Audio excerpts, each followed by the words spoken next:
Get ready for the dictation. 3, 2, 1, start. Mr.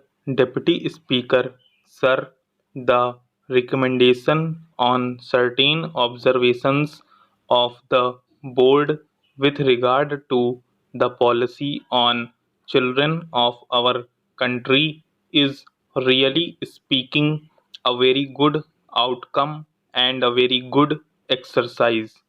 I have patiently heard the views on the policy as they were expressed by our Honorable Deputy Minister on the last day of the previous session. I also congratulated him for his attitude towards the children. But I would like to point out a few things on this national policy on children which is followed in other countries as well as in India. In India, perhaps it is a known fact both from the point of view of religion and that of ancient thinking that the child is treated as God. Usually, it is a common phenomenon both in the villages and in the cities. This symbolizes our devotion to children. It also indicates our expectations and our dreams about children. I could really appreciate that when we were under the British rule, we could not evolve a suitable policy in relation to children with a view to improving their conditions. But we are now a free country. After taking oath as the Prime Minister of Free India, Jawaharlal Nehru never forgot to mention something about the children of India whenever he spoke, whether on the occasion of Republic Day, Independence Day, or any other occasion. He thought that the country could have been built much more constructively if the children had been given sufficient care and they had been made to feel that they were partners in all our work. This was also the thinking of Lenin in Soviet Russia. Immediately after the revolution, Lenin used to speak about children on all occasions and say that they should be given due care. This resulted in the formation of the Young Pioneers Group for children between the ages of 6 and 14 in Soviet Union and other socialist countries. In all the socialist countries, this group is recognized, engineered, financed, and administered by the governments and given highest priority in the matter of development. Similarly, measures have been undertaken recently in Iraq also. While I was there recently, I could see that they have adopted the same policy. The first priority is given to them by that country. In our country, many organizations do take care of the children. Voluntary organizations and the state governments do provide them with many facilities. The recommendations are very nice. If we read them, they appear to be much more constructive than even the young pioneer groups programs in the Soviet Union.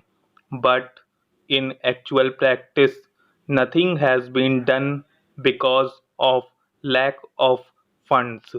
If everybody receiving a salary or paying income tax, wealth tax, gift tax, or vehicle tax is requested to participate in the endeavor to raise resources for children, nobody will object.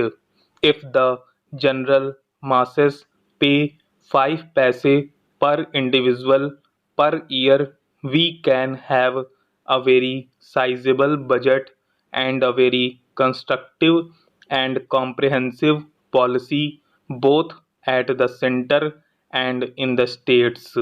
When a child grows into a young man, he talks of sports and games.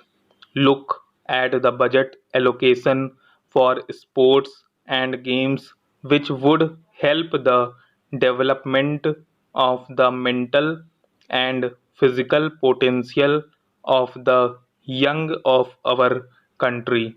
It is a small amount in comparison to what they spend in Middle Eastern countries. In a country having 100 crores of people, that is the second large population in the world, children and youth are not given any financial expenditure support by the government. There is no compulsory item of expenditure for the promotion of the moral and cultural agents of the children in the national sphere. This work has to depend on some social organizations. I do not object to the participation of voluntary organizations, but I do feel that when a country proclaims itself to be a socialist country or a country on its march towards socialism, the looking after the youth and children should be the basic pillar of the policy of the country. What is the position in our country? The children are badly neglected. They do not know even their own parents. In the words of Jawaharlal Nehru, when a child is born in this country, it should consider the country as its mother, and the country should consider the children as their own. Do our children think of our country in that way now? Today, the looking after of children is done by the father of a church because they feel that is the way to serve God.